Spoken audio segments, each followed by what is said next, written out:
Wednesdays here on the show, we like to put the spotlight on the farm women's group, Common Ground.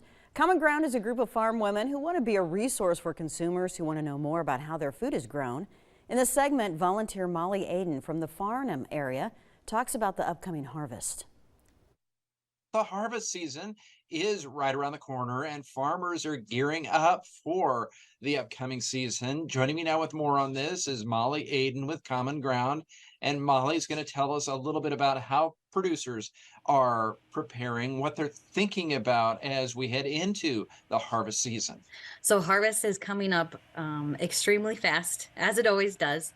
But I just wanted to talk a little bit about some things that farmers are thinking about. So one, you might see farmers in your area still irrigating their crops that are slowly starting to mature. And why they're doing that is it's so important to get that grain fill at the end. So we know soybeans to get in the later stage of maturity could use 1/4 of an inch a day. Corn might take up to 5 inches to get from dent to full maturity. And so that's really important for growers to secure their yield by getting that extra water in. Some things they might be thinking about too is their hybrids that they put out in their field. They might have ones that have really good standability and they feel like they could push towards the later part of their harvest lineup. And then you might have ones that might go down because they put all of their nutrients and strength into the ear. So that's really important for growers to kind of set up almost a game plan on their harvest. Another thing, obviously, equipment is super important for them to go through and replace parts.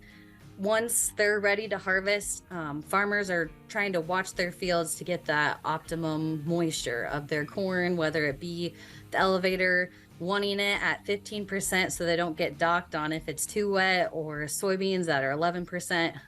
So just trying to get that ratio of it being the right moisture and the crop staying out there, whether it be wind that comes up or maybe an early snow. It just always keeps harvest interesting, and farmers are definitely ready to get the crop out. I know there's so much to think about.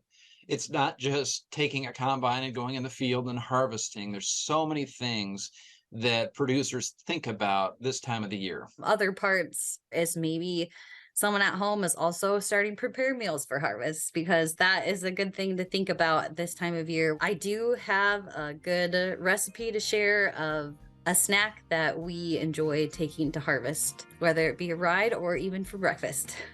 Okay, sounds good. We'll see you in a few minutes.